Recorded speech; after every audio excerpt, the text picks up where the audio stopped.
So do you find yourself able to swing out more and to keep the ball in and to just hit crazy ground strokes with it? Yeah, for sure. I mean, I wouldn't say it's just the ground strokes that those feel amazing because it's what I just compare it more to a tennis racket. The longer the handle gets, the more tennis racket like it feels like. Obviously, we don't want to go overboard, and then it's all handle and no paddle.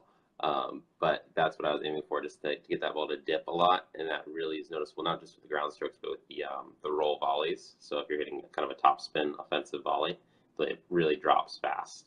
Okay. So what happens is when you lengthen the handle, you make the head more less rectangular, and when it gets less rectangular, I find that like around the edges, not where the sweet spot is, but the edges get more solid. So even when you do miss hit the ball, it still goes somewhere. So even when I miss hit it, I feel like I still can't really miss, which is exactly what I was aiming for with the longer handle. Um, is that the most important, or one of the most important things in a paddle to you is how it reacts to miss hits? Absolutely. I think that's really underrated because some paddles, they have a great sweet spot. Like the sweet spot's huge. Um, but around the edges where everyone knows it's not a sweet spot anymore.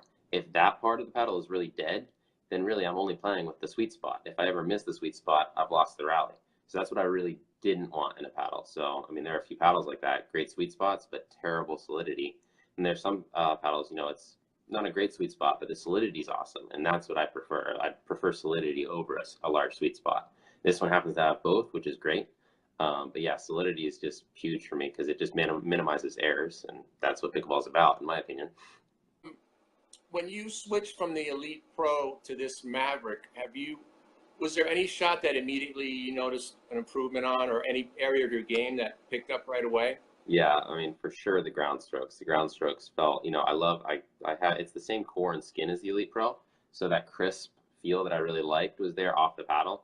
Just that difference was the flexibility, like we were saying, off the handle. Immediately just felt kind of softer on the paddle, just slightly.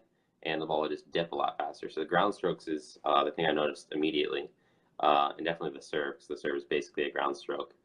Then the more I played with it, the more I noticed that the roll volleys. And those were just, it was kind of ridiculous at first. I was just surprised at how much the ball would drop when I hit it. It kept kind of that same dinking personality of the paddle that I liked from the Elite Pro, where the ball kind of stuck to the paddle a little bit because you got that gritty surface. So for me, it makes it really easy to control the dinking. And like we said, it's very solid. So if you miss hit it, even on a dink, it's still going over. So those are the two things I really like about it in dinking. Solidity. But yeah, solidity is just huge for me because I'd say solidity Solidity.